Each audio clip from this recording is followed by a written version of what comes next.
What's going on, everyone? Welcome to the first ever episode of the Out of the Box podcast. My name's Jack Tomlinson. I'm an actor, writer, director, and professional wrestler. And today, I really just want to talk about all the stuff that I've been working on. It's been really exciting. I have a lot of stuff coming up that has passed that I'm really, really very proud of, and I want to share it with all of you. Now, I can start out by saying this: the full package of the Out of the Box podcast, where it's a legitimate, ongoing, week by week show, is a ways away. We are nowhere near where I would like to be. We have this, kind of impromptu setup. We have a Christmas tree, but there is a reason for that because the leading man, Christmas Day, but we'll get to that. Thank you, Timothy Chalamet, for giving me that marketing idea.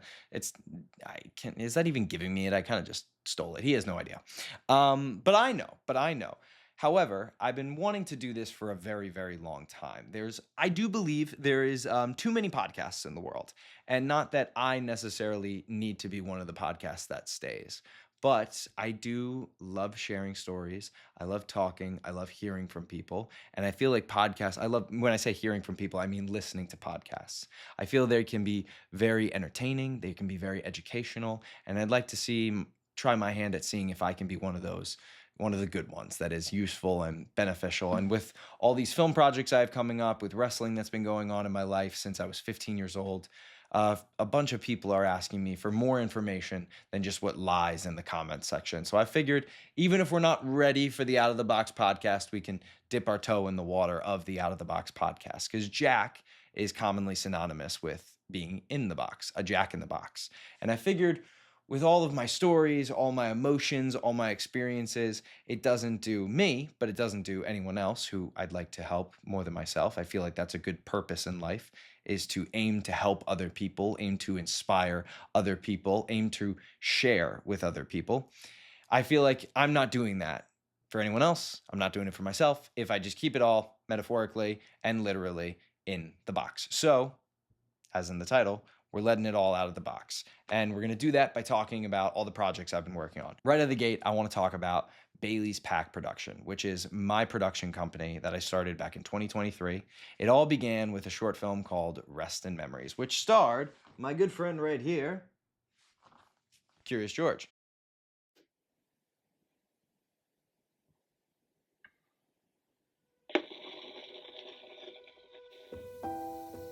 I fear that now she's gone, that hole will just remain unfilled.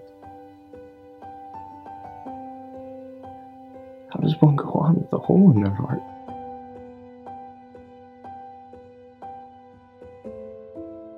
I appreciate you still being willing to talk to me. I could really use someone to talk to right now.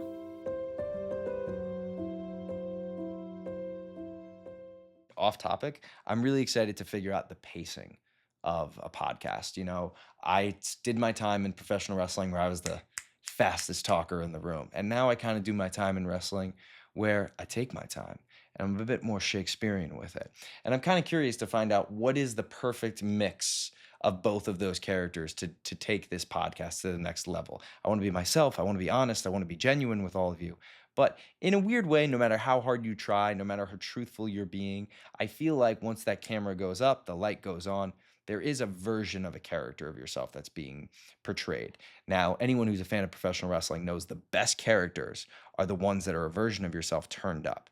I don't believe I'm going to turn up the volume too high on a podcast, but I do know there's going to be times where I'm just kind of like, I don't know what to say. I don't know what to talk about. I don't know what to do. So what do? I just, improvise. I pretend. And in that improv, in that pretending, that will be a character. So I'm kind of curious to see where that goes. I'm kind of curious to find out what my own personal dynamic of all this will be, because even I don't know. I've never done this before. Thankfully I've been a guest on a couple podcasts. It's been a good time. But now here I am on my own, and I have a stuffed animal of Curious George sitting on my lap, and I picked him up to talk about him and talk about the movie he was a part of making, and now he's just chilling out here. What's up, buddy? How you doing? Now, Bailey's Pack Production, my production company, is named after our first family dog, Bailey, who my mother was so close with. My mom is a real dog's mom, but she had a special connection with Bailey. I had 5 dogs growing up. I had Bailey, I had Sammy, I had Buttons, Mackenzie, sorry, KK, and Cinnamon. We called her Super Cinny. And my mom was particularly close with Bailey. And my mom passed away just before I started my production company. And I wanted to do something in memory of her. And I thought, well, as much as I know my mom loves her kids, she doesn't love anything in this world as much as she loved Bailey. So I thought it would make her very happy if I had my production company in memory of Bailey. So now whenever I make these films, my mom is always a nice strong piece of every single picture I make now moving forward. And so is Bailey. So my first story that I told was a 9-minute short film called Rest in Memories. It's about a young man named George grieving the loss of his aunt through the first gift she ever gave him, which is a stuffed animal of Curious George, which I'm going to put you down now, buddy, which is loosely based on an actual experience that I have in my life. And that's how I usually tend to write. I take the foundation and I use a real life event that I either experienced or was shared with me, and I was given permission to then write about it. And then what I do, I use that like bottom 5-10% of fact, and I build upon it with as much cinema and story and psychology as I can possibly get in there. My Aunt Loretta did in fact give me Curious George. She passed away when I was 8. However, unlike the character, she didn't raise me, and at 8 years old, I didn't really have a full understanding of grief. Not that I truly understand life and death now, but I do have a much better understanding than I did when I was 8. And this story was a beautiful way for me to kind of navigate the grief I was dealing with at the time, and also find a way to reach out to other people that are also going through grief and don't know what to do with all that unexpressed love, and also speak to people that have faith and are kind of questioning that faith when, if you believe in something all good and all powerful, how could this bad thing happen? And that's a very big question that you can't answer in 9 minutes. But I took the best shot I could at it, and I'm very proud of it. It was a very unique experience. Not only was it my directorial debut, it's the first time I ever directed anything, the first time any words I wrote were ever said and captured on camera. But I did this whole thing myself. I wrote it, I produced it, I acted in it, I directed it, but I also was the DP. I would set up the camera, I'd go sit down, I'd say a couple lines, and then I'd go back out behind the camera to watch back those 5 seconds, make sure I'm in frame, make sure it's in focus. And then once I'm set up, I'd go back and I'd give the performance. And then I edited the film when it was all said and done. I had a good buddy of mine, Ryan Torrens, who is a few years we've been collaborating. We've done, I want to say, 4, maybe even at this point, 5 projects together. He ended up coloring the film. He's one of the first people I sent it to. And he said, I love it. I'm so proud of you. It's beautiful. Can I just color it? At the time, I had no idea what color grading was. And I said, sure, what is that? And he goes, basically, in short, I'm going to make it look more cinematic. And I was, cinematic, sign me up. So I sent it to him. He colored the film, and then we released it on YouTube, and I'm very proud of it. And it kind of started this Bailey's Pack journey. The next film that would come into play for Bailey's Pack was The Actor's Actor. My name's Austin Dean, and today I'll be reading for the role of Ryan in The Woman Who Raised Me. There it is. The infamous inner monologue of Austin Dean. Now everyone's out to get him. Well, we should definitely try. No, not we. You. You're doing great. Now imagine the only way you were ever taught how to feel, or shown any love at all, was by pretending to walk in someone else's shoes, or look through someone else's eyes.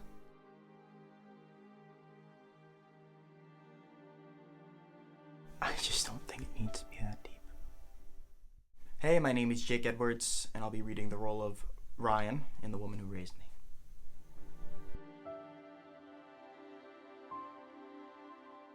This film, in particular, has the most, I want to say, marketability, which I do believe it does, but I think it's the most exciting project that I have on the table right now, because in and of itself, it's this incredible, if I do say it, can I say that about my own stuff? I don't know. I'm really proud of it. It is this wonderful 30-minute short film with incredible performances across the board from the entire cast, particularly my co-star Lucas Stagnita, my best friend Mike Krebs is in it, and everyone involved in this film is just a dear friend of mine who really stepped up to do me a favor. And that goes from Luca all the way to my crew, which includes Ryan Torrens, our AD, Andrew, And the list just goes on. There's too many people to thank. And I have thankfully had a chance to reach out and speak to all of them. And I hope I get a chance to continue to work with them all moving forward.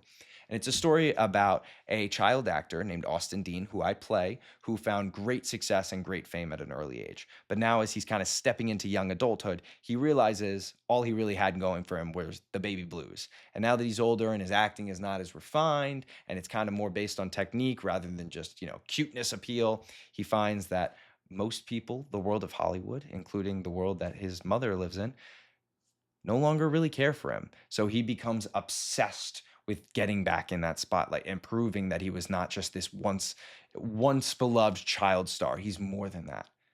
But what he ends up finding is that his best friend, Jake Edwards, played by Luca, has everything he doesn't have. And now these two end up competing for the same role, intentionally or unintentionally, in this upcoming major independent feature film. Now, in and of itself, I'm very proud of this film, but there's more to it. This is the start of a 10-year-long feature film called Award Season. I've been obsessed with the idea of making a movie over the course of 10 years, ever since I first fell in love with Richard Linklater, who is my favorite director. He's responsible for the Before trilogy, School of Rock, Dazed and Confused, and probably most famously, Boyhood. Boyhood is this incredible picture that is captured over the course of 12 years. For 12 years, I think like a week, maybe two, or even just a few days at a time, they would all come together, the cast and crew, and they would film little bits, the story of the life of this boy, following him from, I believe, kindergarten all the way to his freshman year of college.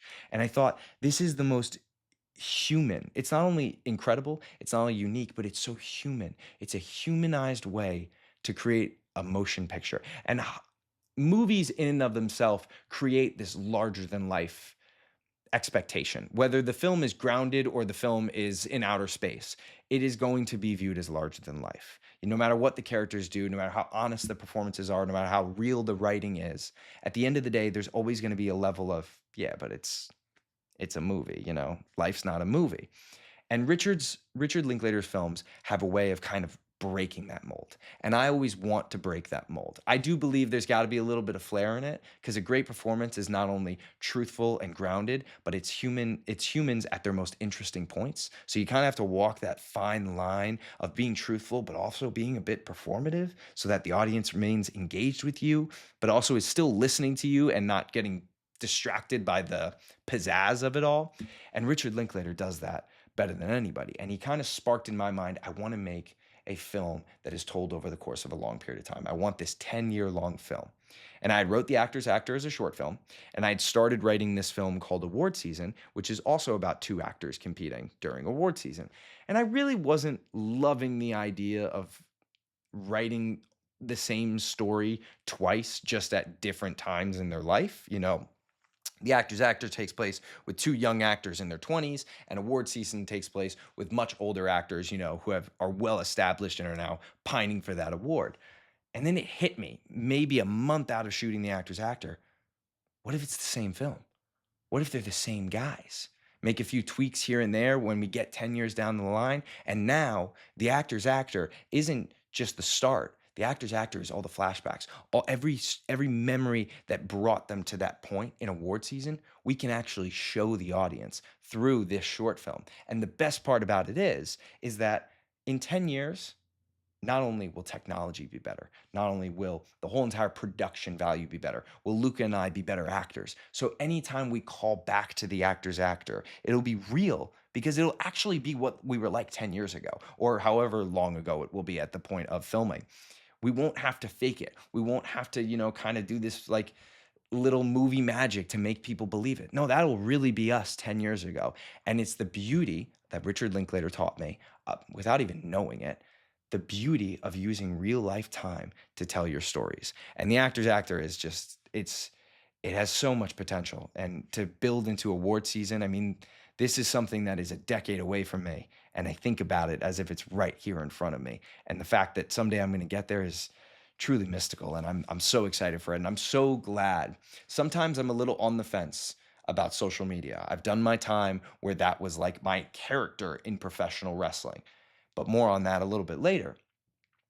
And as time's gone on, I've grown a bit skeptical of it, but then moments like this happen with the actor's actor. I'm like, God, it's so special that we have this. And then we have modern technology like this because I can document.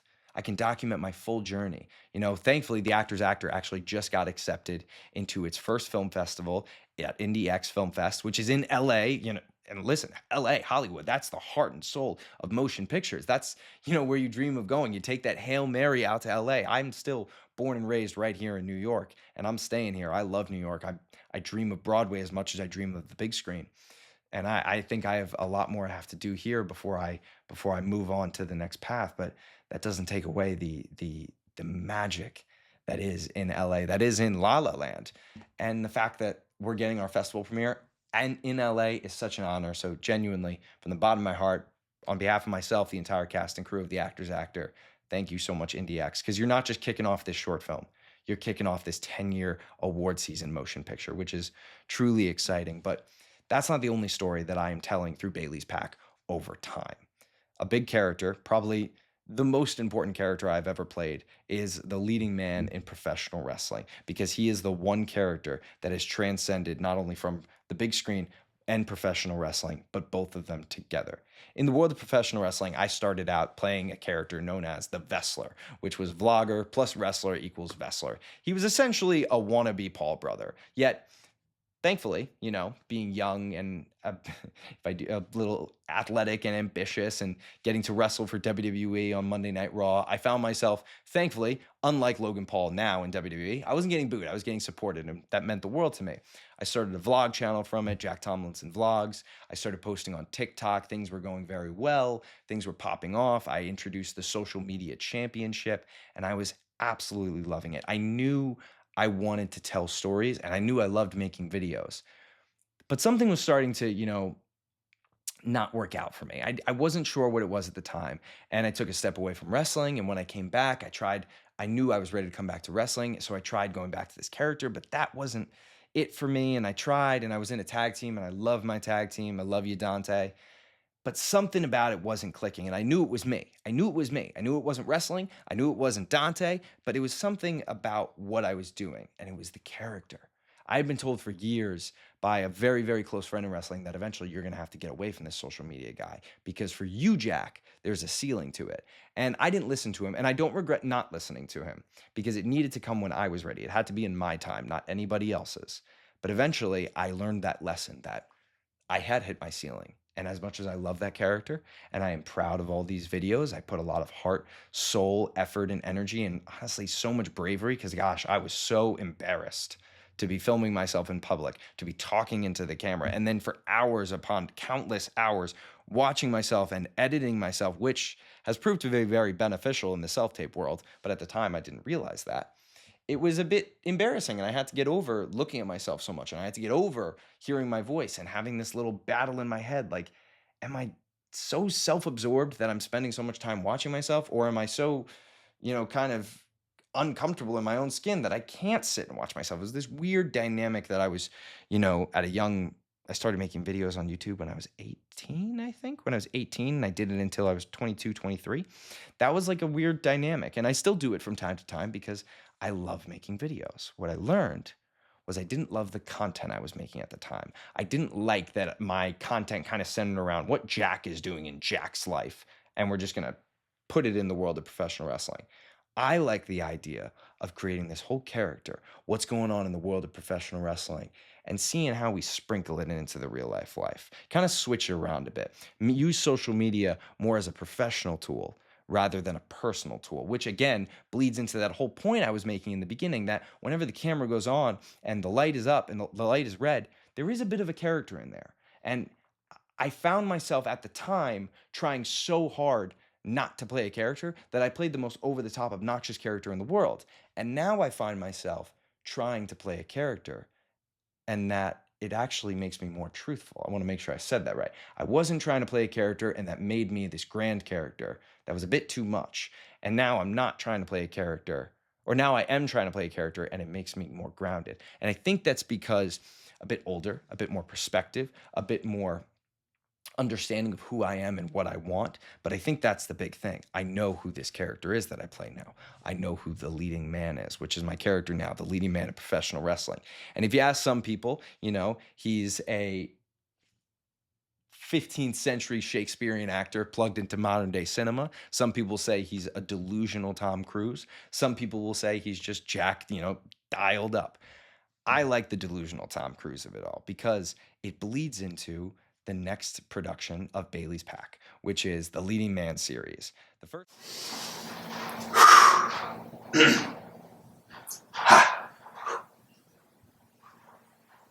What to do to die today, min or two to two. A distinctly difficult thing to say, but harder still to do. For the feet is tattooed a quarter to two, the and the dragon will come when he hears the drum. And min or two to two today, min or two to two. All right, Tomlinson. What to do to die today, min or two to two. A distinctly difficult thing to say, but harder still to do. For the beat is at 2 and a quarter to 2, and the dragon will come when he hears the drum. A minute or two to two today, minute or two to two. I hated myself. No, scratch it. I hated my place in this world. I had so much to say and listen. The first film we made was called Jack Tomlinson, the Leading Man. It's up now on YouTube. The upcoming film, which is kind of the reason we're here, why we have a Christmas tree set up, why I can say Leading Man Christmas Day. Thank you, Mark Supreme. The Leading Man Ghost of Tag Team Past is coming out Christmas Day. It is the second installment in the Leading Man franchise. And after that, we have 3 more planned ahead. I've written the next 2 scripts. I'm working on the 5th and final one right now. They're all going to be released as short films. But when it is all said and done, I'm going to take them all back and I'm going to re-edit them all into one major feature film. And there will be changes. I'm not just going to go short film, short film, short film, short film, short film. Okay, everybody watch something that you've already seen before. No. We're going to make edits. We're going to make changes. We're going to intertwine them. It's going to be a full-blown new cinematic experience. And I thought that was an incredibly unique way to also use time as a real-life tool. Because these tales of the leading man, they're all intercut with each other. They all follow this one fluid life of this character of the leading man. However, they're all being filmed at very different times. The first Leading Man film was shot in December of 24. And the last one that we shot was shot in July of 25. The next one we're going to shoot is going to be in early 2026. Hopefully we shoot all 3 in 2026. But that'll be, at the end of the day, by the time from the first day of production to the last day of production, not including when each and every film gets released and the feature comes together, there'll be 2 years in between shooting all these films. And that's a lot of change, not only in cinema technically. That's a lot of change for me, who I write these films, I direct these films, and I am the leading man of these films and of professional wrestling. Thank you very much. I change. So as much as I have the scripts written now, I'm fully open to the concept that we get there that day and I'm a different man. I'm a different leading man. But how do I still make it work and tell this great story? Where these stories are particularly interesting to tell, and where he is the delusional Tom Cruise, is the only way this character truly knows how to express himself is through movies, through motion pictures and television that he loves. And we always hear Tom Cruise talking about seeing you at the movies. Movies should be seen up on the big screen. And I agree with him on those points. I really, really do. But what if you're someone who doesn't have the talent and experience of Tom Cruise?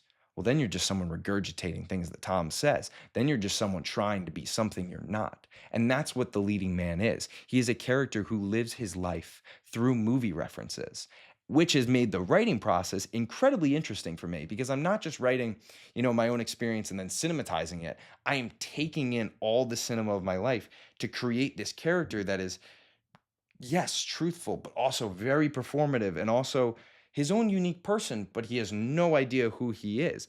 And that's a fun line that I walk, because I also want people to kind of be like, wait, is this Jack, or is this the leading man, or is the leading man Jack, and is Jack just the leading man? But there's also some satire in it.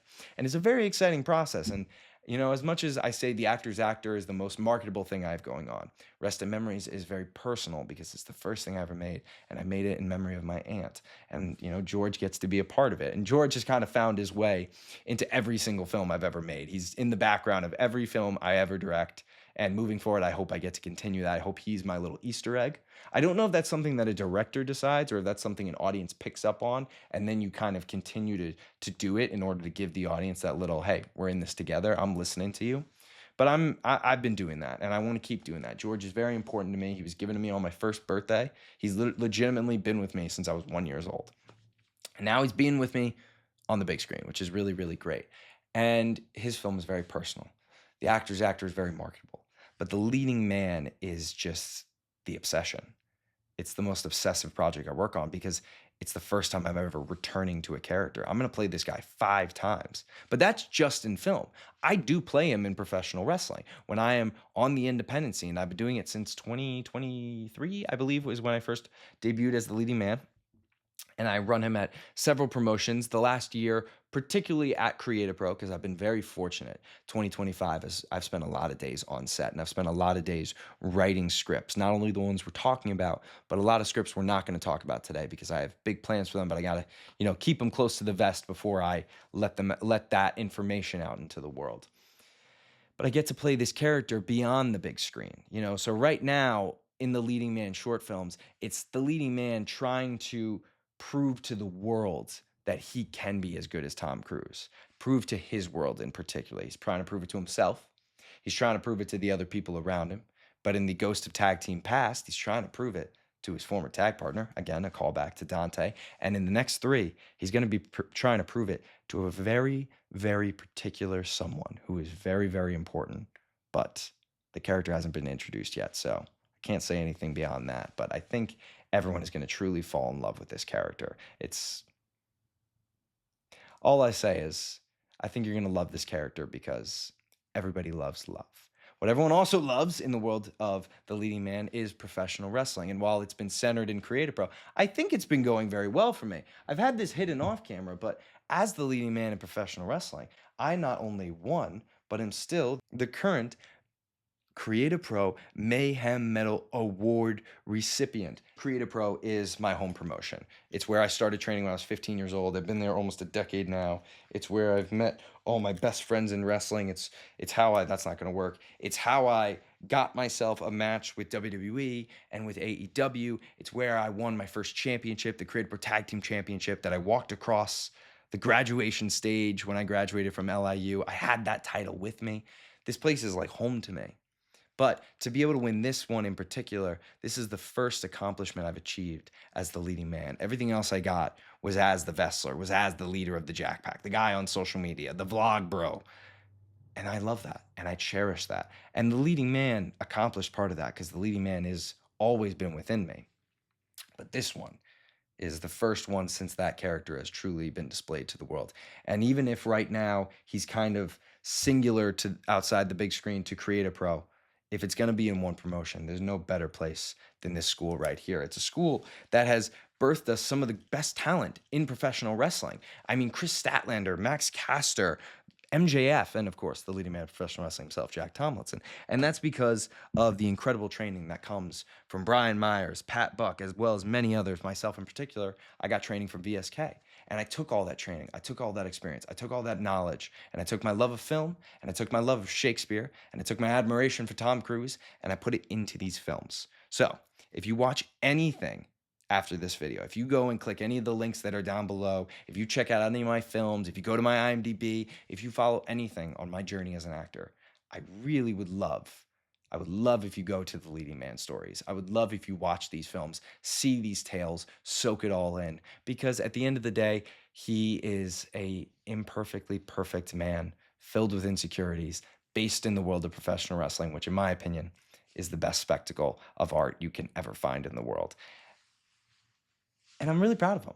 I'm really, really proud of him. So don't forget, mark it on your calendars. The Leading Man Ghost of Tag Team Past comes out Christmas Day. You are not going to want to miss it. Wake up, check if Santa ate the cookies, check if he drank the milk, open some presents, eat a big meal with your family, spread that love, sing a few carols, but then sit down, go to YouTube and watch The Leading Man Ghost of Tag Team Past. And if you have the time, you can do it that day. You can do it on Christmas Eve. You're going to want to watch Jack Tomlinson, The Leading Man, which is the first installment. This is the sequel. And there's so much you need to watch, so much you need to soak in. And no, it's just the beginning. With all that being said, there is another reason why the leading man character is so important to me. It's because I feel for the first time I've had a character that stretches beyond myself.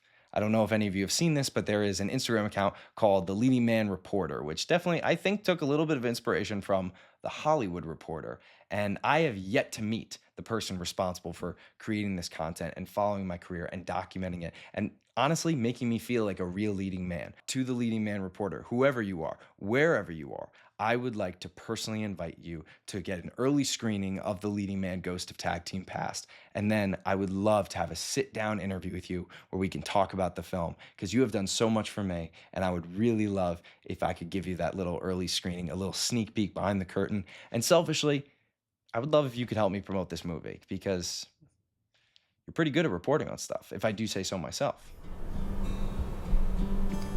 I've never met anyone like you. Anyone I like more than you. Partings have never been this hard for me. Joseph, I know you're looking out for me. You've been close to changing my mind with your stories and your dreams. But I also have to look out for me. I want to go all in with you, Elaine. Your love. It's so enticing. And it's yours. As long as you want.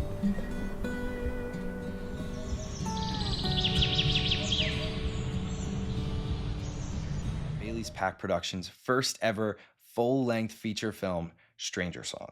Stranger Song has such an exciting story behind it. Not only the story in and of itself, which is truly the most powerful thing I've ever been a part of telling, but the story in getting it made is so exciting. It originally started as a 4-minute short film for a directing class with our director, Andrew Schilling. And the day we wrapped, we were probably had all done our that's a wrap applause. And no more than 5 minutes later, I looked at him and I said, I got to be honest with you, my only regret is that this film is not a feature and that we don't have longer time with these characters because they are so rich and they're so beautifully written. And anybody who's ever read anything, whether it's a screenplay, it's a play, it's a novel, it's a memoir, you can tell when there is more than the written word with these characters, when they have a life that is in between the lines and beyond. And I could tell it was in this writing. Even in this 4 or 5 page script, I knew it was. And the script was originally adapted from Leonard Cohen's song, The Stranger Song. So I'd listen to that song and I'd read this script and I'd use my imagination. And I knew there was a story that needed to be told here for these characters of Joseph, who I play, and Elaine, played by my good friend Riley Liebert. And I kept pestering him about it for about a year. I was like, we got to do this, we got to do this. And every time he was like, I'm in, I want this. But as we started to get close to a year, I realized I think I need to have something legitimate to pitch. So what I did was I wrote this about 20-page treatment. It had an outline for the film, a full breakdown for this idea, and I sent it to our director, Andrew, and he loved it. And from there, together, we went in, we tweaked it, we wrote a bunch of scenes together, and we came out with this incredible, incredible moving story. It's about a man named Joseph who's kind of lost in and of himself. After he has walked away from and betrayed his love, Elaine, he goes off into the forest to kind of find himself and truly explore and understand that age-old question from William Shakespeare of to be or not to be. It's deep. It's emotional. As an actor, it's the scariest thing I've ever taken on, not only because the role in and of itself calls me to, dig deeper than I ever have before, but because the narrative and the text of the story is truly important, truly powerful. And I'm not sure how I feel about the idea that a film has to say something. I like when it does. I like when it doesn't. I think it's more about the execution rather than the overall idea of what you're trying to say. But this is definitely a film where we're trying to say something. And you can boil it down to one major thing, that you are loved and you are not alone. And that's an important lesson for everyone to learn. And I shouldered that lesson with such honor and such pride and such respect. But I was scared. I was scared to tell this story. And I think it's that fear that kept me working hard. I think it's that fear that forced me to give the most dedicated performance I've ever given in my life. How it turns out to be when it all comes together, I don't know. I don't know if I could ever objectively say that about my own work, but I can say in my own heart and my own experience, I know I poured everything I had into this, and I know everything I did for this film was for the right reason, to extend an olive branch to someone, to help people know that you're loved and someone is here for you. And even if you can't see it now, there is a beauty just on the other side waiting for you, that wants you, that wants to hug you and hold you and care for you. And earlier today, Andrew and I actually hopped on a Zoom call together, and he showed me a bunch of the footage. And I have to say, I didn't see anything cut together. I didn't hear anything, but I just saw it. And visually, from a cinematography standpoint, the film is beautiful. The film is gorgeous. There's something magical about a man alone in the woods, surrounded by nature, surrounded by something that humanity couldn't do on their own. Something, some God greater than ourselves created this. The earth, from the roots, from the ground, all the way up to the sky, whether it's the mud, the blue, the clouds, the green leaves. It's been there longer than us. It'll be there long after us. And you just put my character Joseph in there. And what I saw today was, I would be dramatic, but if I said that it made me well up, but I would be lying if I said it didn't. And I'm really excited for it. Bailey's Pack Productions has been the biggest endeavor I've ever taken in my life, but it's been the most rewarding as someone who, frankly, I consider myself to be an artist. I love art. I think art is so important. I think it matters. I know we're not curing cancer. I know we're not putting people on the moon or fighting a war, but I also know that the everyday man and woman, they need this escape. They need to be seen. And I think art done right can comfort the disturbed and disturb the comfortable. And that's what I chase. Whether it's something comedic like The Leading Man, or it's something raw and dramatic like The Stranger Song. It is something that I've been able to explore, and it's something I feel very fulfilled exploring through Bailey's Pack. And whether that's Rest in Memory as the actor's actor, The Leading Man, or Stranger Song, I'm very proud of all these things. And I can see myself growing with each and every single one. And I see myself expanding. Rest in Memories was this film I did by myself that my good friend helped me color. And now, Stranger Song, I have someone else coming in to direct something with Bailey's Pack. And then we get to the actor's actor. I mean, we had a full cast and crew. I mean, it's incredible to see how much can grow and how much can change for the better in just 2 years. And I believe a lot of that is, a bit of delusional optimism and a desire to never quit, never give up, no matter the circumstances. And it's that I think pushes me and keeps me going further, because I believe in myself and I'm very confident in my abilities, and I know I have talent, and I know I have something to say, and I want to say it, but I'm not of the belief that I'm the only one who has something to say, or that I'm the most talented person in the world. I want to be, I work hard to be, but I'm not currently. And I also know that's the only thing I really have. It's that hard work. I will outwork anybody because I love this. You will never find somebody more passionate about movies than I. Maybe. You never know. I don't know everybody in the world, but I believe that. So I might not be the most talented, right? I might not have the most experience, but I have that work ethic and I have that passion. So I pour them into these films. And thankfully, they've been coming out great. People seem to be enjoying them. Hopefully, with Indie X taking on the actor's actor, we can just expand upon them. Hopefully, with the Leading Man films going up on YouTube, they can find their audience, find their niche in the algorithm of social media, and they can get a bigger audience, and we can grow and expand and continue to learn and tell stories that stretch to a wider audience. But I don't limit myself to just telling stories through my own production company. There's a few that I really want to talk about. I've been lucky ever since I graduated college to be a part of, I want to say I've played nearly 24 characters, and that's short films, feature films, and stage plays. And also professional wrestling, not only the wrestler and the leading man, I also play a British, of all things, I play a British mixologist named Bobby Sapphire. So I've had a fair walk of range in terms of these characters, and I love every single second, but this would be far too long if I talked about all of them. So I want to talk about a few that are very, very important to me. Most recently, I wrapped on actually, that is not true. It is not most recently. It is recently, but it's not the most recently. Earlier this year, I shot a feature film. I was the lead in a romantic comedy, and I love romantic comedies. I think they're great.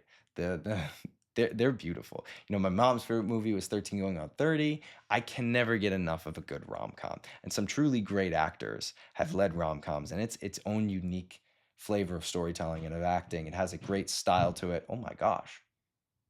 Sorry, my neighbor upstairs. I live in an apartment building. That was That was loud. I hope everyone's okay. I was talking about a rom-com. The Exchange. Basically, my character, Dylan, his life gets turned upside down when his ex-girlfriend swaps bodies with his current girlfriend. So imagine if you watch Freaky Friday told from the perspective of Chad Michael Murray. That's what you get. And it's really exciting. It's currently, finding its way. I've been told it's said to come out on streaming next year. They strike again. I hope the microphone's picking this up. Otherwise, I'm just stopping and looking up at the ceiling for no reason. I don't know where it's going or when it's going, but I hope it does go. But that was a fun experience, and I had a great time filming that movie. And I've always loved rom-coms, so it was nice to finally get that nice lead in a rom-com. For the last couple of years, I've been working on this mini TV show called Francine the Fixer Witch. It's on Tubi.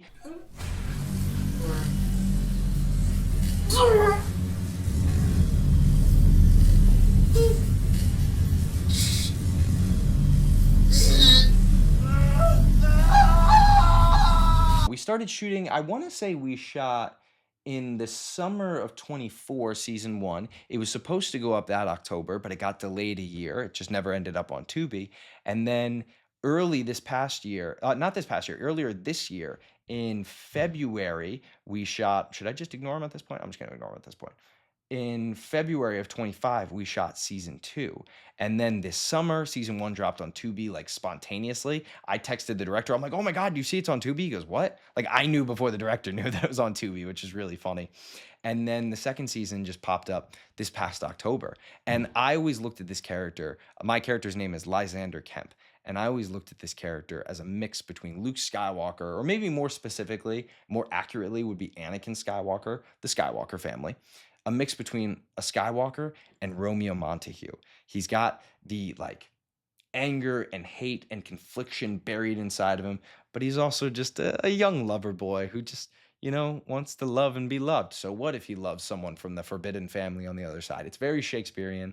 It's what I like to consider a tween drama show, not a teen drama, a tween drama. It's on Tubi. There's magic. It's the first time I ever had to work with computer generated, CGI, kind of just throwing my hand up and doing magic and trusting that something would appear there when it's edited together. And it's been a lot of fun. And the director, the creator of the show, Seth, has been really incredible in giving me a lot of creative freedom and creative expression with this character and making sure Lysander has a nice home. And it's been a blessing. You get to go up to Massachusetts. I've met some really tremendous people working on this show. And it's the first time I ever did television. I started doing theater when I was in 4th grade, and I started professionally auditioning for film right out of college, and I've been doing that for about 4 or 5 years at this point.